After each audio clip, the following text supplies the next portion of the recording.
가지만 함께 나누려고 합니다. 먼저 우리 이웃 초청잔치 좋은 강사님이 오셨어요. 저도 개인적으로 계속 듣는데 참 웃음이 나오고 눈물이 나오고 귀한 깨달음이 있고 정말 행복한 시간. 정말 어떻게 시간이 지나는지 모르게 그 시간이 지나갔어요. 참 안 오신 분들이 또 아쉽더라고요. 이게 좋은 기회를 이렇게 부어주는데 왜 이렇게 참석을 안 할까? 그러나 들었어요. 잔소리하지 말라고. 그래서 제가 거기까지 하려고 그래요. 거기 중에 하나가 특별히 마음에 와닿았던 게 뭐냐면, 우리가 살다 보면 우리 남편은 아내는 이거 하나만 고치면 좋은데 그게 율법이래요. 그냥 있는 그대로 100% 받아주는 것이 복음이다. 근데 그 말에 굉장히 공감이 갔어요. 우리 성도들도 안 오면 안 오는 대로 그냥 받아줘야 되겠다, 그런 생각을 했어요. 마음이 편해지더라고요. 주님이 알아서 하시겠죠. 주의 백성들인데. 그렇죠? 오늘 보겠습니다. 오는지 안 오는지. 오늘 VIP다 너무 좋아요. 너무 귀한 강사에 오셨으니까요, 꼭 같이 오세요. 불신자들도 듣고 아주 행복해하는 그런 강의입니다. 두 번째로는 이재만 선교사님이 부부가 지난주 목요일날 우리 교회 오셔서 우리 창탐 다녀온 식구들과 함께 식사를 하면서 다들 나눔이 있었어요. 네, 이렇게 실제적으로 창탐 다녀온 다음에 한 교회 식구들이 피드백하는 건 처음 들어봤대요. 그런 기회가 별로 없으니까. 근데 이제 그런 내용을 들으면서 감사했고, 더 놀라운 것은 우리 집사님 한 분이 거기가 다쳤는데요, 그 다친 것 때문에 계속해서 은혜가 흘러가는 거 있죠. 이번에도 구체적으로 말씀드리기 어렵지만 그 다친 것 때문에 우리가 더 많이 후원할 수 있었고 은혜를 나눌 수 있었습니다. 하나님이 하시는 일은 정말 모든 것이 감사한 일이구나, 그걸 느낄 수 있었어요. 세 번째로는요, 제가 한 주간 동안 정말 우리 교회보다는 바깥의 일로 시간을 많이 보냈습니다. 수요일날 또 우리 경목팀하고 함께 서장님과 간부들하고 족구하고 식사하고, 또 총신동문회 저녁에 집회 사회 보느라 하고 우리 교회 수요 예배 못 드리고, 또 목요일 금요일 1박 2일로 한기독교연합회 워크숍 다녀오느라고 금요 새벽도 제가 못했는데요, 그런 생각이 들었어요. 이제 본격적으로 하나님이 몰고 가시는구나. 우리 성도님들이 양해해 주셨으면 좋겠어요. 이제 하나님이 안산을 섬기자고 그렇게 하시더니 담임 목사를 몰고 가는 것 같아요. 우리에겐 손해입니다. 왜냐하면 상대적으로 교회의 시간을 덜 쓰고 또 어려움이 있지만, 그런 안산을 위한 길을 참아주시고 같이 동참하시고 기도해 주시면 좋겠습니다. 누군가 아픔이 없이는, 손해 없이는 다른 사람 유익이 없잖아요. 우리 함께 기도해 주시고 함께 갔으면 좋겠습니다. 자, 이제 제목을 한번 보겠습니다. 오늘 제목이 뭡니까? 주의 날은 반드시 오리라. 주의 날은 반드시 오리라. 우리 교회 박 권사님이 계신데 그 동생이 미국에 살다가 잠깐 한국에 나온 적이 있어요. 근데 이분이 돌아가면서 그런 얘기를 했어요. 한국에 와서 깜짝 놀란 일 2가지가 있다. 뭐 때문에 놀랐을까요? 첫 번째는 미국에서는 한국이 곧 전쟁이 난다고, 큰일 났다고 그러는데 한국에 와보니까 전혀 전쟁에 대한 두려움도 없고 요동하지 않는 모습 보면서 깜짝 놀랐다는 거예요. 어때요, 여러분? 전쟁 날까 안 날까요? 우린 잘 몰라요. 두 번째 놀란 건 뭐냐면, 외국에서는 한국 교회가 다 썩어서 목회자 설교 들을 것도 없고 한국 교회는 망했다, 그랬다는 거예요. 근데 막상 한국에서 보니까 너무 좋은 목사님들이 너무 좋은 설교를 많이 하신다. 그 중에 누가 있었을까요? 한국교회 하나님 붙드시죠. 이게 2가지 때문에 아주 많이 놀랐다고 그런 고백을 하는 것을 들어봤습니다. 정말 그렇습니다. 사실 지금 굉장히 위기거든요. 다시 말씀드리지만 전쟁이 날까 안 날까요? 아무도 장담할 수 없습니다. 우리나라 지진이 없다 그랬는데 5.5가 넘는 지진이 났죠. 전쟁 아무도 알 수 없습니다. 기도하셔야 합니다. 우리 하나님 앞에 이 종말론적인 신앙적인 태도를 가지고 기도하셔야 합니다. 전쟁은 날지 안 날지 확실하지 않아요. 그러나 분명한 사실이 있습니다. 뭘까요? 주님의 재림은 분명한 사실입니다. 주의 날은 반드시 올 것입니다. 믿습니까? 정말 믿습니까? 그렇다면 우리가 어떻게 살아야 될 것인가가 오늘 본문의 핵심이에요. 저도요, 일주일 내내 이 본문을 갖고 묵상하면서 나는 과연 주의 날이 반드시 온다는 것을 믿고 목회하고 있나, 그렇게 살아가고 있나? 아니더라고요. 나도 모르게 너무나 무딘 가운데 그렇게 신앙생활하는 것을 경험했습니다. 이제 좀 이따가 나눠볼 건데요. 그런데 주의 날은 반드시 오는데 사람들이 볼 땐 그런 거예요. 왜 안 오냐? 벌써 2000년이 됐다. 사실은요, 이 베드로가 서신을 쓸 때는 2000년도 아니에요. 몇십 년도 안 지났어요. 그런데 사람들이 왜 곧 온다더니 안 오냐? 이렇게 조롱하는 사람들이 있었어요. 한번 볼까요? 오늘 우리가 읽지 않았던 3장의 3절부터 읽어볼게요. 3장 3절 시작. 먼저 이것을 알지니 말세에 조롱하는 자들이 와서 자기의 정욕을 따라 행하며 조롱하여, 뭘 조롱하는 거예요? 4절에 나와 있어요. 시작. 이르되 주께서 강림하신다는 약속이 어디 있느냐? 조상들이 잔으로부터 만물이 처음 창조될 때와 같이 그냥 있다 하니. 아니, 예수님이 곧 온다고 하더니 온다 하더니 아직도 안 오고 있지 않느냐? 그러면서 그들이 말하길 뭐라 그러냐면 만물이 처음 창조될 때와 같이 그냥 있다. 여러분, 지금 우리가 눈에 보이는 이 세계는요, 창조 때의 모습입니까? 아닙니까? 아니, 언제 모습이죠? 노아 홍수 이후의 모습이에요. 사람들이야 근데요, 노아 홍수의 모습인 것을 잘 인식을 못해요. 저도 5년 전에 창조과학 탐사를 가기 전까지만 해도요, 주 하나님 지으신 모든, 그러면서 나도 모르게 이 세상이 하나님의 창조된 것으로 알고 찬양했거든요. 근데 가서 깜짝 놀란 거예요. 성경에서 계속 노아 홍수를 얘기를 했지만 내 눈에 보이는 모든 것들이 노아 홍수의 흔적이라는 것을 생각을 못하고 살아왔던 거예요. 그런데요, 6일 창조를 믿지 못하잖아요.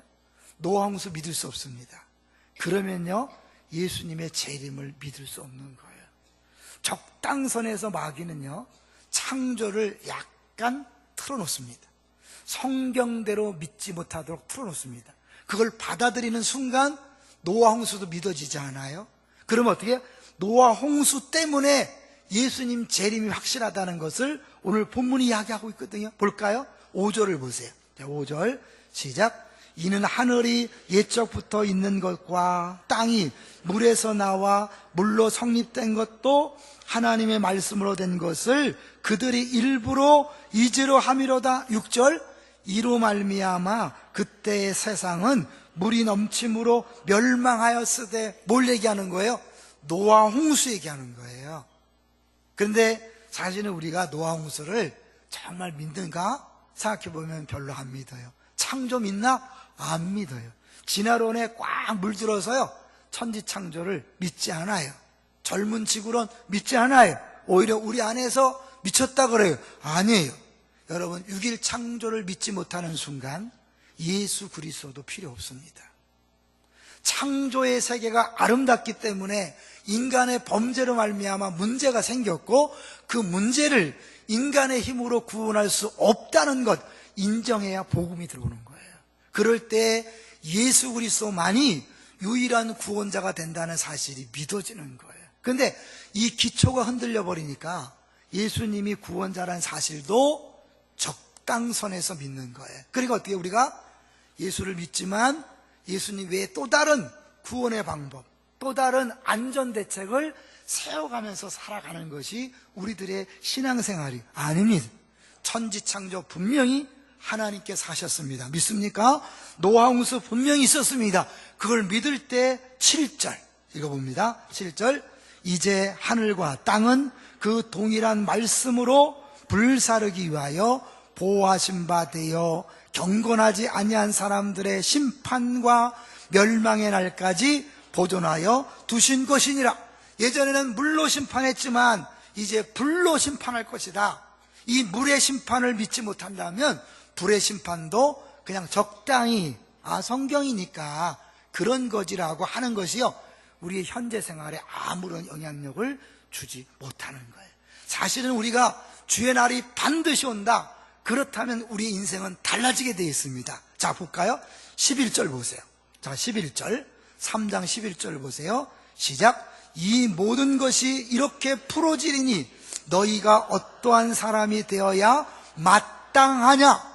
만약 주가 다시 오셔서 불로 심판한다는 것을 믿는다면 지금 너희가 어떻게 살아가는 것이 마땅하냐?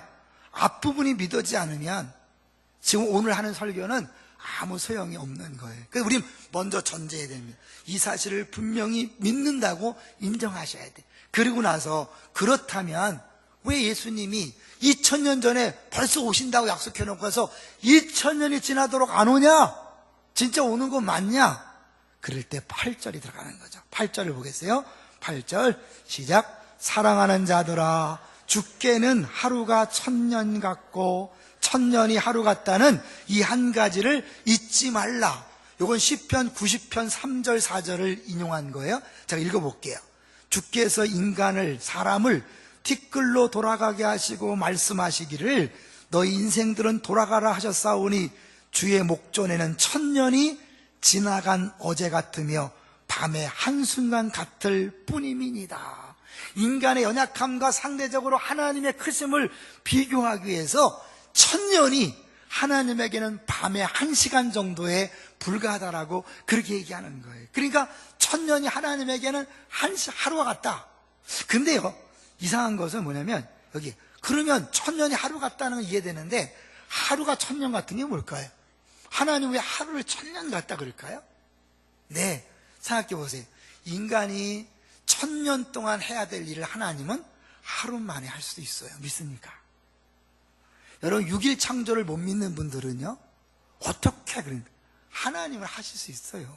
전능하신 분이잖아요. 믿습니까? 그렇기 때문에 우리가 믿는 게 의미가 있는 거죠.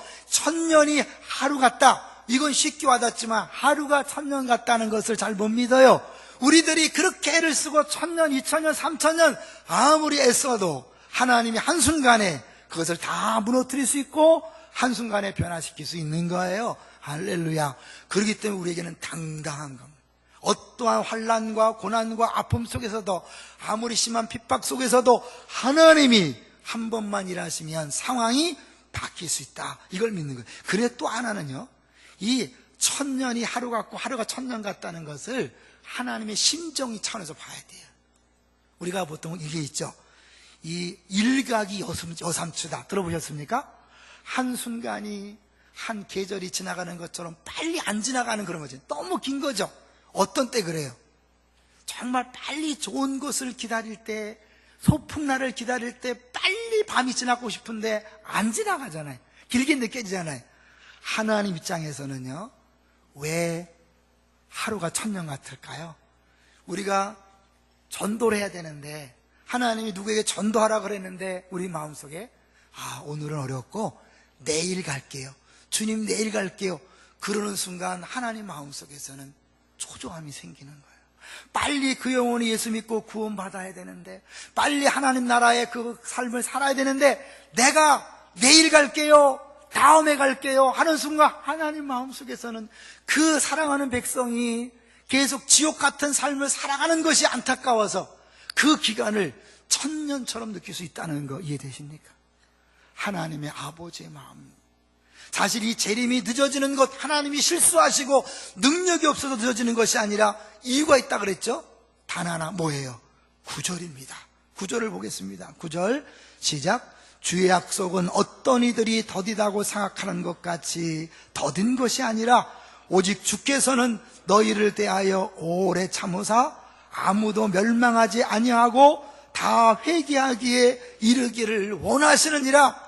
다 회개하기를 원하시기 때문에 하나님이 조금만 더 그러시는 거예요. 아마 그럴 거예요. 예수님 당장에 다시 오시고 싶으실 거예요. 왜요? 본인이 피 흘려 사신 귀한 영혼들이 눈물 흘리고 고통받고 아파하는 모습을 볼 때 예수님 빨리 오셔서 저들의 눈물을 닦고 문제를 해결하고 싶은 마음도 예수님이 있으실 거예요. 하나님 아마 붙잡고 있을 거예요. 아니다, 한 영혼만 더. 그러면서 하나님이 어때요? 2000년 동안 계속해서 영혼이 구원받는 모습을 보면서 시간 가는 줄 모르시는 거죠. 한 영혼, 야, 또 한 명 들어왔어, 할렐루야, 또 한 명 들어왔어. 그러면서 2000년을 하루처럼 그렇게 지내셨을 거예요. 여러분, 이 세계 인구 시계라는 거 들어보셨어요? 세계 사망 시계도 있어요. 그러니까 지금 현재 계속 인원이 들어가면 짜깍짜깍 계속 숫자가 늘어나요. 보면. 그리고 몇 명이 태어나는지 몇 명이 죽는지 보니까 사망 시계. 근데 그걸 보니까요, 1년에 1억 3천만 30만 명이 태어나더라고요. 전 세계 1억 3천만. 죽는 사람은 1년에 5,303만 명이 죽더라고요. 하루에는 14만 6,132명이 죽어요. 1시간에는 6,088명이 죽고 1분에 101명씩 죽어요. 한 초 짝깍하는 사이에 2명이 죽습니다. 그러면 3분의 2 정도가 안 믿는다고 생각해 보면 2초간에 4명씩 지옥을 가는 거예요. 4명씩. 그걸 볼 때 하나님 마음이 어떻겠어요? 하나님이 짝깍하는 동안 영원히 지옥에 떨어지는 그 모습을 보면서 안타까워하시는데 우리는 어떻게 해요? 내일 갈게요. 다음번 이웃초청잔치 할게요. 이러는 사이에 하나님의 백성들이 죽어가고 신음하는 것을 하나님이 아파하십니다. 그걸 보여주는 게 예레미야 애가 3장 48절 49절이에요. 제가 읽겠습니다. 딸 내 백성의 파멸로 말미암아 내 눈에는 눈물이 시내처럼 흐르도다. 내 눈에 흐르는 눈물이 그치지 아니하고 쉬지 아니하며. 예레미야가 자기 백성들, 이스라엘 백성들이 멸망하는 걸 보면서 눈물이 그치지 않았다고 했다면 하나님께서 자기 형상대로 지은 인간들이 지옥으로 떨어지는 모습을 보면서 얼마나 아파하실까요? 그것 때문에 하나님이 지금 자꾸 대림을 늦추고 있는 거예요. 한 영혼이라도 더 지옥 가지 않게 하려고 있는 거예요. 우리가 그 마음을 알아야 됩니다. 인도에서 이런 일이 있었다 그래요.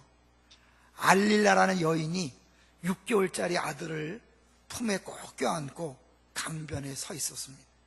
그녀는 눈물을 줄줄 흘리면서 서서히 강가로 다가갔습니다. 그녀는 물속으로 들어가다가 물이 허리에 차는 지점에서 멈춰 섰습니다. 아기를 꼭 붙잡고 오랫동안 서 있었습니다. 왜 서 있었을까요? 갑자기 갓난 아들을 물속에 던져버렸습니다. 바기스라는 선교사가 겐지스강에 모여있는 군중들이 하는 것을 계속 바라보고 있었는데 한 여인이 모래사장에 꿇어앉아서 가슴을 치며 대성통곡하는 것이었습니다. 바로 그 알릴라, 아이를 집어던진 알릴라가 대성통곡하는 것을 봤습니다. 찾아가서 물었습니다. 왜 울고 있습니까? 대답하기를 우리 집은 문제가 너무 많아요. 저는 죄짐이 너무 무거워요. 그래서 저는 저의 가장 좋은 것을 겐지스강 여신에게 바쳤어요. 첫 아들을 여신에게 바쳤어요. 무슨 얘기예요? 자기의 가정의 어려운 문제가 해결받기 위해서는 여신에게 가장 좋은 걸 바쳐야 된다는 잘못된 믿음 때문에 자기 아들을 강 속에 던진 거예요. 선교사가 그 얘기를 듣고 가슴이 찢어지는 것 같았어요. 예수님을 믿으면 죄 용서함 받는다는 복음을 들려줬습니다. 그녀가 복음을 듣고 난 후에 이상하다는 듯 선교사를 쳐다보면서 말했습니다. 전에 듣지 못한 얘기인데요, 30분만 일찍 오셔서 진작 그 말씀을 해주셨더라면 제 아이를 물속에 바치지 않아도 되었을 텐데요. 30분만 일찍 와서 그 사실 복음을 들려줬더라면 내 아들을 바다에 던지는 일은 없었을 텐데요. 복음의 긴급성을 이야기합니다. 우리가 내일 모레 시간을 지어하는 사이에 죽어가고 있습니다. 영혼이 지옥에 떨어지고 있습니다. 우리가 다음 주 다음번 기회를 미루는 사이에 또 한 영혼이 지옥으로 떨어집니다. 그리고 또 한 영혼이 지옥 같은 고통 속에서 괴로워하고 있습니다. 예수님이 재림이 늦어지는 단 하나의 이유는 뭐예요? 복음입니다. 예수 믿게 하려는 구원입니다. 그렇다면 하나님께서 예수님을 이 땅에 보내셨을 때 우리와 계산할 때 가장 중요시 여기는 게 뭘까요? 네, 우리 기도하는 것 중요해요. 말씀 많이 읽는 것 중요해요. 봉사하는 것 중요해요. 헌금하는 것 중요해요. 그러나 가장 중요한 게 뭘까요? 얼마나 복음을 전했고 영혼을 구원했는가가 하나님의 최고의 관심사라는 사실을 잊지 마십시오. 예수님의 재림이 늦어지는 단 하나의 이유는 영혼 구원입니다. 그것이 하나님 아버지의 마음입니다. 그렇다면 신앙생활하는 우리의 최고의 관심사도 영혼 구원에 있어야 될 줄로 믿습니다. 주의 재림이 반드시 온다는 걸 믿는다면, 곧 온다는 걸 믿는다면 우리는 늦출 수 없습니다. 오늘 이웃초청잔치에 포기하지 마시고 다시 한번 전화하시고 다시 한번 권유하시고 함께 나오시기 바랍니다. 근데 그 재림되는, 지연되는 그 예수님의 재림이 과연 언제 올까요? 네, 여기 보니까 언제 온다고요? 도둑같이 온다고 그랬어요. 10절을 보십시오. 10절, 계속해서 지연되기 때문에 이제 하나님이 이제 됐다 하는 순간 그분이 오실 것입니다. 10절 시작. 그러나 주의 날이 도둑같이 오리니 그날에는 하늘이 큰 소리로 떠나가고 물질이 뜨거운 불에 풀어지고 땅과 그 중에 있는 모든 일이 드러나리로다. 이게 뭐예요? 도둑같이 온다. 예수님도 마태복음 24장에서 도둑처럼 오니까 깨어있으라 그랬어요. 사도 바울도 데살로니가 전서에서 도둑같이 주님이 오신다고 그랬습니다. 왜 도둑같이라고 할까요? 이왕이면 많은 비유가 있는데 도둑은 절대로 예고하지 않습니다. 물론 예전에 개도루팡은 예고했지만 그건 특별한 경우고요. 도둑은 아무도 예상하지 못할 때 와야 안 걸리고 도둑질할 수 있잖아요. 예수님의 재림을 왜 도둑같이 온다고 했을까요? 아무도 상상하지 못했을 때, 아무도 기대하지 않고 아무도 예상하지 못했을 때 올 수 있다는 겁니다. 그래서 초대교인들은요, 언제 올지 모르니까 날마다 주의 오심을 기다렸어요. 날마다. 그래서 그들은 아침에 눈을 뜨면 주여 오늘 오시렵니까? 그리고 저녁에 밤에 커튼을 닫으며 오늘 밤에 오시겠습니까? 아침에 일어나서 주여 오늘 오시겠습니까? 밤에 커튼을 닫으며 오늘 밤에 오시겠습니까? 그렇게 매일 매 순간 주의 재림을 사모했기 때문에 그들은 로마의 그 엄청난 핍박을 견딜 수 있었습니다. 왜요? 오늘 하루만 버티면 되니까. 오늘 하루만 견디면 되니까. 우리가 신앙생활 할 때 왜 힘들고 왜 어렵고 왜 염려가 많죠? 내일 일을 염려하기 때문에 그런 거예요. 한 달 뒤, 1년 뒤를 염려하기 때문에 힘든 거예요. 그냥 오늘 하루만 버티는 것이 신앙생활이에요. 일용할 양식을 주옵시고 내일 일을 염려하지 말라. 그 말은 뭐예요? 하나님이 하루하루 버틸 힘을 주시기 때문에 하루하루씩 살아가는 것이 신앙생활이에요.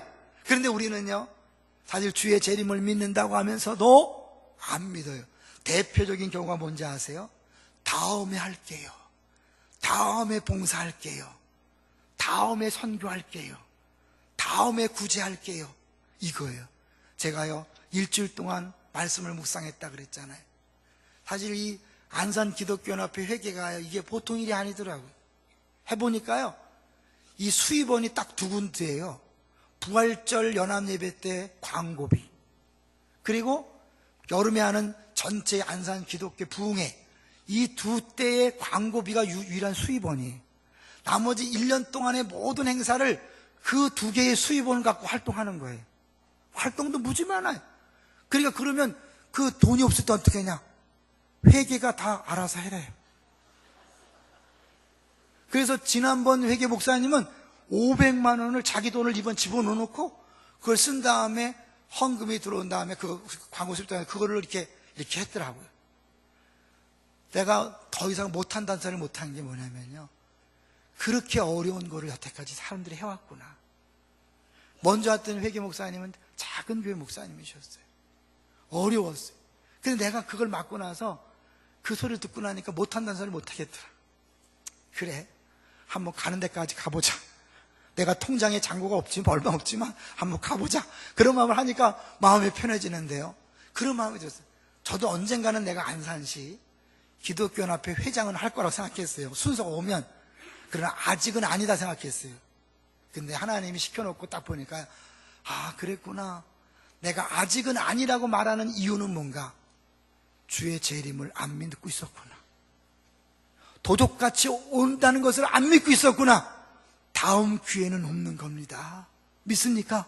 정말 오늘 당장이라도 오신다고 믿는다면 다음 기회는 없는 거예요. 근데 우리는 어떻게 해요? 우리 교회가 더 부흥한 다음에, 사람들이 더 모인 다음에, 재정이 더 확충된 다음에, 내 시간 여유가 있는 다음에, 더 준비한 다음에 하겠습니다. 100% 불신입니다. 동의하십니까? 내가 그렇게 사는 거예요. 내가 그렇게 목회한 거예요. 여러분이 만약에 우리는 아직 준비가 안 됐습니다라고 말한다면 그 사람은 제 이름이 도둑처럼 온다는 것을 100% 안 믿는 겁니다. 다음에 더 준비된 다음에 제가 일선에 가보니까 그런 불신의 모습이었다는 것을 깨달았습니다. 근데 우리는 입만 열면 내일에 대한 염려와 걱정을 갖고 삽니다. 그것 때문에 너무 힘들어요. 오늘 배고픈 게 힘든 게 아니에요. 오늘 이렇게 힘든데 내일, 모레, 한 달 뒤, 1년 뒤는 어떡할까? 야, 내가 못 배워서 이렇게 힘드니까 우리 애는 가능한 한 인류대학에 보내야 되고 좋은 직장에 보내야 되고 좋은 혼처를 만나야 되고 이게 다 뭐예요? 천년 만년 살 것처럼 믿지 않은 사람과 똑같이 생각하고 행동하는 거 아닐까요? 그러나 우리가 정말 주의 날이 오되 도둑같이 온다는 사실을 믿는다면, 우리에게 기회가 더 없다는 것을 믿는다면 우리는 이렇게 시시하게 살지 않을 수 있을 것입니다. 어떠한 고난과 아픔도 넉넉히 이겨낼 수 있는 줄로 믿습니다. 왜요? 이것만 버티면 되니까, 한순간만 버티면 되니까, 오늘만 버티면 되니까 내일은 또 주님이 오실지 모르고 안 오신다면 또 일용할 양식을 주시는 주님이 또 힘을 줄 것입니다. 모퉁이 뜰 선교에서 보내주시는 내용 중에 마지막 예배라는 내용이 있었어요. 소련 연방이 붕괴되기 전인 1980년대 말에 소련을 여행했던 선교사의 이야기예요. 성경책을 갖고 갔다가 다 빼앗기고 한 도시에 가서 미국인을 만났습니다. 헤어지려고 하는데 내일 일요일인데 뭐하냐? 교회 가야 되지 않냐? 그러면서 교회 주소 혹시 아느냐? 자기가 7년 동안 교회를 가고 싶었는데 주소를 몰라서 못 갔다는 거예요. 이 선교사님 마침 알고 있어서 그 주소를 물어서 찾아갔대요. 10시 반에 예배가 시작되는데 9시 45분에 도착했지만 꽉 찼더래요. 근데 놀라운 것은 그들이 눈물을 흘리면서 성경을 읽고 있더래요. 예배 전에. 그리고 어느 정도 시간이 지난 다음에 휠체어 탄 목사님이 들어왔고 예배가 시작되는데 주의자가 한 손으로 주의하면서 한 손으로 눈물을 딱 들여요. 13명의 찬양대가 울면서 찬양을 하더랍니다. 기도 시간에 울고 성경을 읽다가 울고 설교 시간에 목사도 울면서 설교를 했답니다. 성찬식을 하는데 잔을 나누던 장로님들의 눈에서 눈물이 하염없이 떨어지더랍니다. 그리고 마지막 축도 시간에는 오열하듯이 울었답니다. 이분들이 하도 이상해서 영어할 수 있는 사람이 있느냐 물어본 다음에 물었대요. 왜 이렇게 웁니까? 그랬더니 이분들이 말하기를 오늘 우리는 이 지구상에서 마지막 예배를 드렸습니다. 마지막 예배, 마지막 설교. 그렇다면 그렇게 감동 있겠지. 그리고 물어봤답니다. 오늘 무슨 일이 혹시 있습니까? 아닙니다. 우리 중에 오늘 예배를 드리고 나가다가 비밀 경찰인 KGB 요원이 와서 가자고 하여 끌고 가면 그것이 끝입니다. 10년 전에 20년 전에 끌려간 사람들이 돌아오지 않고 있습니다. 30년이 넘은 사람도 있습니다. 그래서 우리는 주일 예배를 마치고 돌아가면 예배에 참석한 감격으로 기뻐하고 또 한 주간 뒤에 또 예배 드릴 걸 생각하고 6일 동안 기대하면서 기다린다는 거예요. 그들이 마지막이라는 그런 감각이 있었기 때문에 매 순간 예배마다 그렇게 감격의 눈물이 있었던 거죠. 여러분, 우리가 이 마지막이라는 감각이 있다면요, 우리는 넉넉히 이웃을 용서할 수 있습니다. 넉넉히 수용할 수 있습니다. 주의 재림이 가까운데 그분이 오시는데 그분 오실 때 부끄럽지 않기 위해서도 우리는 뭐예요? 기꺼이 나에게 잘못한 사람을 용서할 수 있는 거죠. 그래서 빌립보서 4장 4절 5절에 보면 이렇게 말씀합니다. 주 안에서 항상 기뻐하라. 내가 다시 말하노니 기뻐하라. 너희 관용을 모든 사람에게 알게 하라. 주께서 가까우시니라. 어차피 주님 오시면 다 끝나고 모든 미움과 분노와 그런 것들이 다 끝날 텐데 내게 주어진 기회 동안에 한 번 더 용서해 주지, 한 번 더 참아주지, 내가 한 번 더 손해보지, 그렇게 할 수 있는 거죠. 이런 말 있잖아요. 녹이 슬어 못 쓰게 되느니 달아 없어지게 하라. 어차피 이 땅은 다 풀어질 것이고 내 육신도 변화될 것이고 내 모든 재산과 통장과 모든 것들은 다 이제 없어질 것입니다. 그렇다면 어떻게 해요? 아까워할 게 아니죠. 기꺼이 필요할 때 사랑할 수 있고 용서할 수 있고 손해볼 수 있고. 왜요? 마지막 기회니까. 이 사람에게 베풀 수 있는 마지막 기회라고 했을 때 내가 얼마든지 그렇게 할 수 있는 것입니다. 말씀을 준비하다가 팀 켈러 목사님의 책 속에서 은혜스러운 내용을 만났기 때문에 소개하려고 합니다. 어쩌면 여러분 중에 한번 들어봤던 내용일 수도 있을 거예요. 한 자매가 17살에 사고를 당해서 전신마비가 왔습니다. 근데 이 사람이 휠체어를 타고 교회를 다니는데 가장 고통스러울 때는 뭐냐면 이 목회자들이 와서 무릎 꿇고 기도합시다, 이럴 때 제일 어렵다는 거예요. 왜? 그때마다 나는 무릎을 꿇을 수 없는 장애구나 라는 것을 느끼기 때문에 힘들다는 거예요. 한 번은 강사가 모두 무릎을 꿇으라고 강권하자 이 자매만 빼고 다 꿇더랍니다. 자기만 딱 눈에 띄었는 거예요. 그런데 막 눈물이 쏟아지는데 멈출 수가 없더래요. 근데 자기는 슬퍼서 울은 게 아니었대. 이렇게 고백합니다. 내 신세가 한탄스러워서 울었던 게 아닙니다. 수백 명이 하나님 앞에 무릎을 꿇은 광경이 너무나 아름다워 울었던 것입니다. 그 광경은 마치 천국의 그림과도 같았습니다. 문득 조니는 또 다른 생각이 떠올라 계속해서 울었습니다. 무슨 생각이 떠올랐을까요?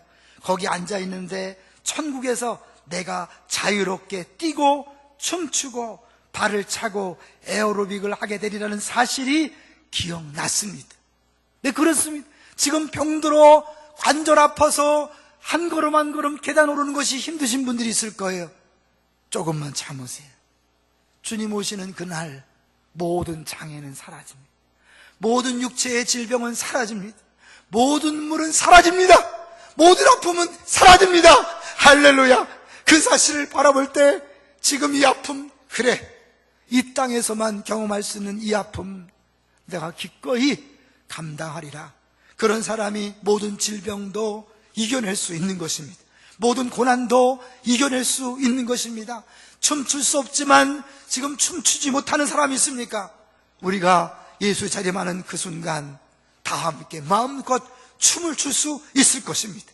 예수님이 자림하는 그 순간 모든 고난이 사라지게 될 것입니다. 아니, 우리의 고난이 영광스러움으로 변화될 것입니다. 이것이 우리에게 재림이 가져다주는 소망입니다. 우리는 재림이 심판에 대한 두려움이 아니라 우리의 고난과 아픔이 해결되고 눈물이 사라지고 우리가 안타깝게 바라보는 모든 가난한 사람들, 병든 사람들이 다 자유하게 되는 그날이 바라보게 되는 것입니다. 할렐루야. 그래서 우리는 그날을 사모하는 거죠. 사모하기 때문에 우리는 참을 수 있습니다. 복음 이야기가 우리 한 사람 한 사람의 이야기입니다. 하나님은 우리를 사랑하기 위한 존재로, 사랑받는 존재로 창조했습니다. 그런데 우리가 죄로 인하여 주님을 떠났습니다. 그런데 하나님이 우리를 찾기 위해서 다시 예수님을 이 땅에 보내셨습니다. 그분이 십자가를 쥐고 고난을 당하셨습니다. 그분이 아픔을 담당하셨기에 이젠 우리들은 더 이상 아픔 당하지 않는 영원한 세계를 누릴 수 있습니다. 지금 우리가 당하는 이 아픔과 고난은 잠시 당하는 고난입니다. 영원히 우리는 영광스러운 삶을 살게 될 것입니다. 이것이 믿지 않은 사람과 우리를 구별시키는 결정적인 요인입니다. 왜 믿지 않은 사람과 다르지 못하고 똑같이 욕심내고 싸우고 갈등하고 다툽니까? 이 사실을 믿지 않기 때문에, 바라보지 않기 때문에 그런 거예요. 자, 볼까요? 12절을 보세요. 오늘 본문 12절. 하나님의 날이 임하기를 바라보고 간절히 사모하라. 그날에 하늘이 불에 타서 풀어지고 물질이 뜨거운 불에 녹아지려니와. 13절. 우리는 그의 약속대로 의가 있는 곳인 새 하늘과 새 땅을 바라보도다. 지금 낡은 집에 지하 새 방에 살고 있어도 여러분 기대하세요. 잠깐만 지나면 이제는 50평, 80평 아파트가 부럽지 않는 그런 삶을 살게 될 것입니다. 목사의 거짓말이 아닌 거 아시죠? 새하늘과 새 땅, 눈물도 없고 고통도 없는 그곳이 우리에게 기다리고 있습니다. 그렇기 때문에 우리는 이 세상이 전부인 믿지 않은 사람과 싸울 필요가 없는 거예요. 양보할 수 있는 거예요. 손해볼 수 있는 거예요. 왜? 그 사람들은 여기가 전부이기 때문에 그거 없이는 못 살아요. 우리는 돈 없이 못 사는 사람이 아닙니다. 집 없이 못 사는 사람이 아닙니다. 우리의 자존심 없이 못 사는 사람이 아닙니다. 더 놀라운 곳, 좋은 곳이 있기에 기꺼이 우리는 여기서 손해를 감수하고 불편을 감수할 수 있는 것입니다. 이제 한 이야기 하려고 마치려고 합니다. 주중에 우리 재관철 선교사님 부부와 우리 부부가 함께 식사를 했습니다. 사모님이 그런 간증을 하더라고요. 자기는 결혼할 때부터 곧바로 선교 나갈 줄 알았대요. 근데 재관철 선교사님이 안 가더래요. 안 가서 기다리던 세월이 10년이 넘었답니다. 그런데 자기는 곧 선교에 나갈 거라고 생각했기 때문에 가구를 마련하지 않았대요. 장롱을 한 번도 안 샀대요. 행거 갖다 놓고 살았대요. 그러나 불편했지만 그것이 고생이라 생각하지 않았고 곧 떠날 거니까, 곧 선교지로 갈 거니까 당연히 그래야 한다고 생각했다는 거예요. 여러분, 정말 재림을 믿습니까? 이 세상이 다 불타 없어지고 새하늘과 새 땅이 올 것을 기대하십니까? 오늘 도적같이 오늘 오시면 다 끝난다는 걸 믿습니까? 그렇다면 믿는 사람답게 다 내려놓고 하루하루 살아갈 수 있습니다. 자유할 수 있습니다. 통장에 잔고가 없어도 자유할 수 있습니다. 우리 아이가 공부 못해도 자유할 수 있습니다. 살아있고 나랑 지금 사랑을 주고받을 수 있기만 하면 됩니다. 남편이 부족해도 괜찮습니다. 아내가 부족해도 괜찮습니다. 속 속여도 괜찮습니다. 어차피 그때가 되면 다 필요 없을 때가 되니까요. 이 땅에 있는 동안 좀 더 사랑합시다. 좀 더 용서합시다. 품어줍시다. 이해합시다. 손해봅시다. 넉넉히 풍성한 그런 삶을 살게 되시기를 주의 이름으로 축원합니다.